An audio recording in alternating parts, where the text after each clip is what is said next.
Nothing is scarier than an Afrikaans-speaking person saying, luister nou fucking mooi vir my. Before I start this Skidmark, and it's a rip off the Band-Aid Skidmark, I want you to consider the following reality. The DA is the official opposition.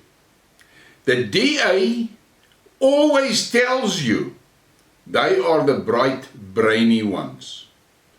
Now, the mere fact that they are the biggest opposition party and therefore the official opposition, they are in a position that they could have insisted to be included in some of the international delegations that South Africa is sending to Moscow, to China, all over. They could have been part today. They could have been part of a delegation going to the SPIEF conference in St. Petersburg and finding opportunities for you. But where are they? No, they're on their fucking knees in the shithouse in Washington. Think about this. And they want to tell you they're the brainy ones. Seems to me, shit for brains is more applicable.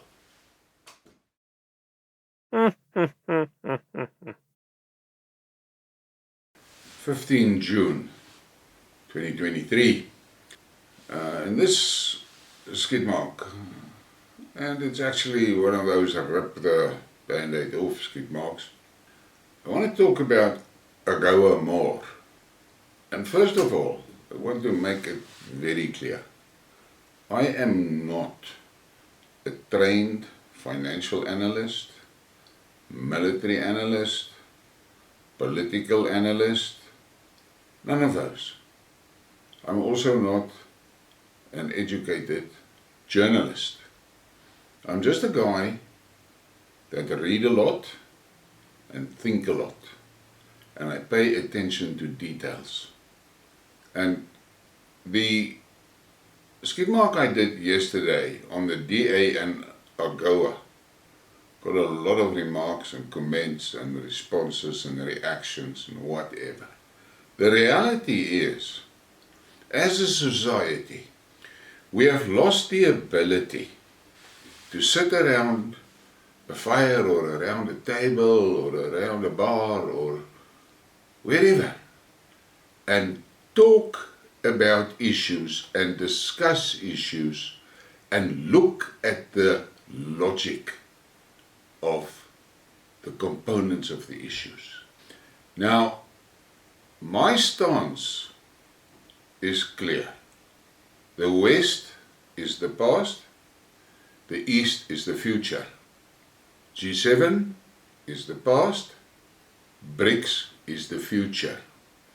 Trading with the Eurozone and the Northern America is the past. And you need to go and look at some basic facts to understand what I'm trying to say. The European Union, for a start, is done. The European Union is financially done. They made that stupid decision to start a sanction war against Russia, and it backfired. Now, there is a few ridiculous things that happened in Europe that you need to look at and then ask yourself, how the hell did intelligent people make that decision and expected a different outcome?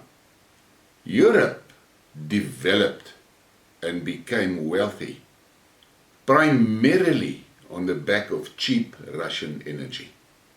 And you can have your own opinion about that. Just go and look at the facts.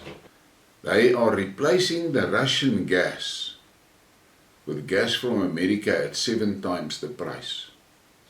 How the hell must the factory stay profitable under conditions like that? And the big problem is Germany is the backbone of the EU. Germany provided the bulk of the financing for all the EU dreams. Germany had the only really globally competitive industry, and that was destroyed by that green wet dream. Ursula van der Crazy, or Alex also calls her the Pirate of Brussels, has single-handedly destroyed the German industry. Germany has been deindustrialized beyond repair. Companies 120 years old shut down. There's a few that still make it. But if you look at brands like BMW, the bulk of their business is now no longer in Germany. It's outside Germany. Plus the Americans have stolen a lot of the German industries. And if you're a follower of my channel, you will know that I've got absolutely zero respect for the Americans left. They are actually a lot of pirates that cruise the globe and steal whatever they want. And there is that meme of the American soldiers walking through the desert, and the meme says, America exploring for oil. Fact of the matter is, Europe is done. Europe is going to collapse. Now, a lot of farmers, specifically farmers in South Africa, depends basically solely on the European market. And one farmer came to me, made the comment on Twitter and said, farmers are going to go bankrupt. And I said, all right, just tell me, how long has South Africa been part of BRICS? And he said, yeah, but it will take many years to develop new markets. I said, how long has South Africa been in BRICS? Now I'm going to say something now that's going to make some people most probably very angry. But the reality is this: the business leadership, the commercial leadership in South Africa, and they've got a lot of brains, are totally committed to the West. And some of them are even almost displaying an animosity towards BRICS. But take in consideration, less than 20% of the world's population is in the West. Less than 20%. 80% of the world's population is on the BRICS side. Not all formally part of BRICS yet, but listen carefully. India and China is in BRICS. Between the two of them, it's about half of the population of the earth. So, where is the biggest consumer market? You don't need to be a rocket scientist to understand that. You must ask yourself the question, why did the business and commercial leadership of South Africa not develop relationship with BRICS? Why did they not go and exploit the opportunities locked in BRICS? Why not? Today, and I have said it previously in Skidmarks, our biggest problem with BRICS is that we've got a bunch of stupid, IQ-deprived cadres representing South Africa in BRICS.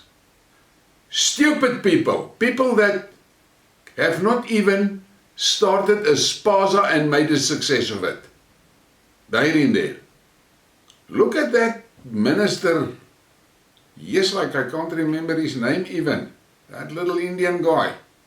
The one that said you can't buy a roast chicken and you cannot wear open-toe shoes, but you can't buy underwear. That idiot He is representing South Africa. This is the problem.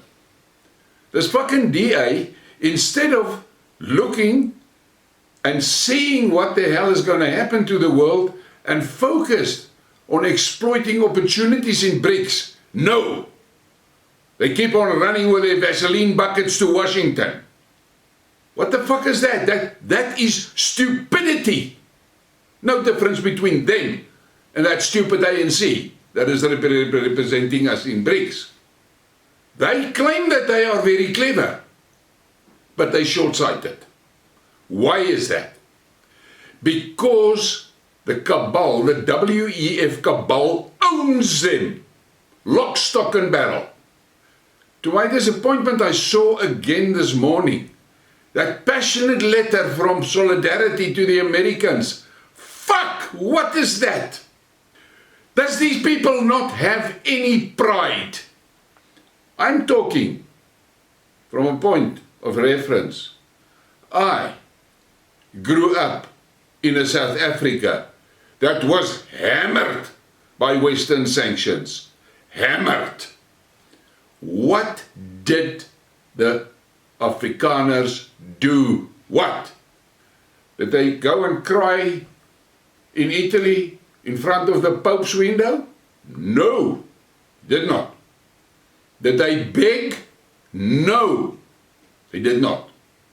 They said, fuck you, we'll do it ourselves. And what was the results? Krijgkor, Iskor, Denel, Atlas, Atlantis, Kuberg, things like that. Things that made South Africa basically independent in all aspects, and on top of that, developing the biggest industrial-based society in Africa. That is what we did. That is what we did. But today, the leaders that we've got, the guys that are hitting the guitars, are a bunch of fucking wimps. Begging the fucking Americans. They were the big fucking portion of our shit in South Africa. They machined the fucking story that our country was given to these idiots. Where is your pride? And I'm not talking about the DA. They are, in their genes, traitors to South Africa. They were against the white regime, and they undermined it as far as they could, all for an agenda driven by a dark, satanic force sitting outside South Africa. And that is the reality. And today, they want to convince you that they're looking out for you. They do not. If the DA was concerned about you, they wouldn't have forced that snakebite onto you. If the DA respected you, they would not do this demonic shit to our children in the schools where there's a rainbow cuck. Think about it. South Africa is perceived as a majority Christian country. But look at what they're doing. So you must not fool yourself. And you must not feel sorry for these oaks that are now going to get fucked up because they didn't look at the opportunities in BRICS. Don't feel sorry for them. Laugh at them. They are the so-called industry leaders, the commercial leaders. The fucking things are short-sighted. Cha! Was any person with common sense, any businessman with common sense, would have sat at the table, looked at the opportunity to say, okay, G7, 20% of the world's consumers. BRICS, 80%. What the hell? There's no competition here. Yeah, okay, the G7 is developed market and all that cock, and we've got things going for how long? But there's more guys here. Here I can sell, I've got 1,000 apples, and I'm going to sell here. This guy takes all my apples. Been taking it for years. But fuck it, this hoax. They're not even going to feel my 1,000 apples hitting their market shelves. So I can actually look at my operations and make it 20,000 and send it there, because they will be able to absorb it. But they didn't do that. But I don't want to generalize. There are South Africans that are exporting to Russia. There are South Africans that are exporting to China. There are South Africans that are using the opportunities in BRICS. And last night, I listened to a guy, and he was talking, and he said, where is the sense when Zambia wants to buy something from Nigeria, that Zambia must find dollars to pay for the transaction? Where is the sense? My question is, South Africa, why is our banking system not already accepting the mere cards? This clever fucking DA, and specifically that Windy and that mayor they've got in Cape Town, that always brag about the hospitality sector of Cape Town, of the Western Cape, the tourism abilities. Why are they not taking mere cards? There are thousands of very rich Russians that are looking for places to go and have holiday destinations, because the West cut them off. Who is creaming it? The Middle East, Turkey. They are creaming it. The Russian tourists are flooding in there. Why is there not a drive by the DA to get the Western Cape connected to that lucrative Russian tourist market? Why not? Ask yourself that. Ask yourself that. Why not? Because the reality is, and all the numbers shows it, the Russians has got the money and they want to spend it. And they like it to travel. They like it to travel. Thousands. But no. The DA will cock in their pants about a ship in Simonstown. They will cock in their pants about a yacht coming into Cape Town Harbour, a Russian yacht. Time for you South Africans living in the Cape to open your fucking eyes and see what this DA is doing to you. Don't be blinded by that blue flag they wave. That blue flag in any case got rainbow colours in it. And the fact of the matter is, they don't give a continental fuck for your prosperity. They've got an agenda that they have to drive, and they do it. So, for these people that are now crying about AGOA, hands and knees to the Americans. I've got one question for you. Where the fuck is your pride? Where is your self-respect? Where? You cannot answer it. Go and stand in front of the mirror. I was so disappointed when I saw that letter from Solidarity and that article begging the fucking Americans. And that was one of the things that I spoke about in one of my previous Skidmarks. Solidarity and AfriForum. For years, they have been driving this fucking mission to the UN and to the Human Rights Council and to the EU and to fucking Americans about the suffering of our white farmers. Why did they do that?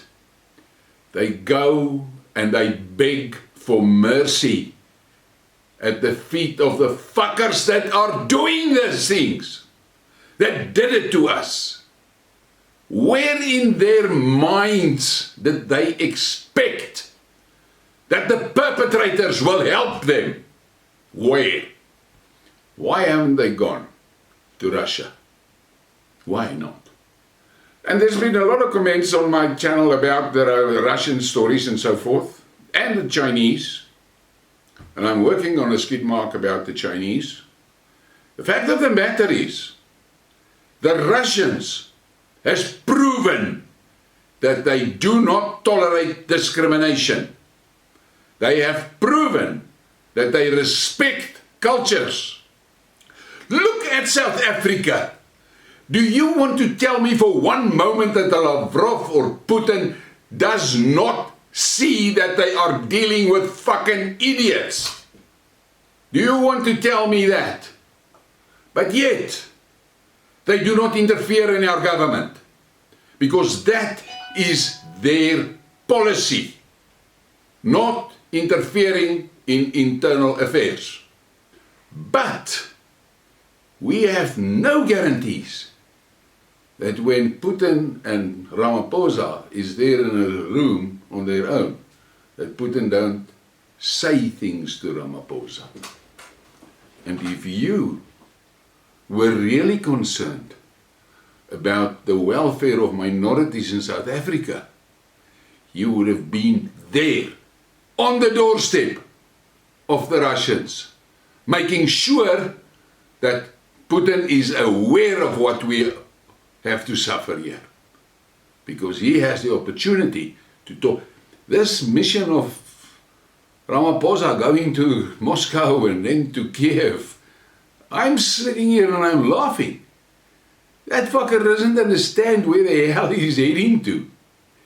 He's not going to sit there in Russia and get away with his dumb shit that he's getting away here in South Africa.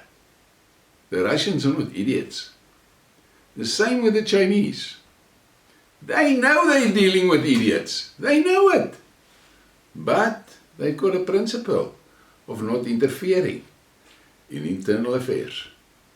So, to close this off, all these guys crying now about AGOA, don't let them bullshit you.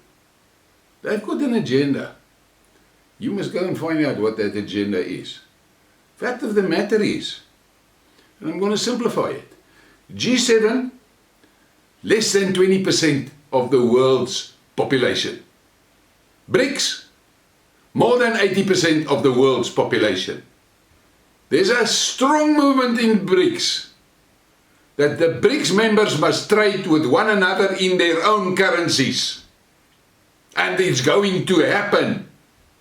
That is 80% of the world's population. What is that going to do to the dollar? It's going to shred that dollar. It may sound like lunacy, but there's a true reality. The American economy is going to crash. That will have a hell of an effect around the globe. But that effect for the globe is going to be short-lived. It's going to be like an earthquake. And then it's over. But the Americans are going to suffer for years. Basically, for one primary reason. They've got a $32 trillion overdraft. And if you're a businessman, you will understand what that fucking means. So, in end, don't get emotionally disturbed by what the DA and obviously now AfriForum and Solidarity too is doing on the international stage about AGOA. Ask yourself, what is the opportunities for me in BRICS? And then go for it. Thank you for your time, thank you for your support, and I appreciate all the feedback that I get on the channel. I try to read most of the comments and I try to respond to the comments. The reality is I'm a one-man show. One-man show. Doing a show takes minimum 2 hours to produce. And then there is the research that goes with it. So I'm only one guy. Think about that. But I'm saying again, look at the facts and then think about it. Our biggest problem is we cannot sit down around a fire and talk about things and discuss things, differ from one another, listen to different viewpoints, look at all the things, then come to a conclusion. Have a great day.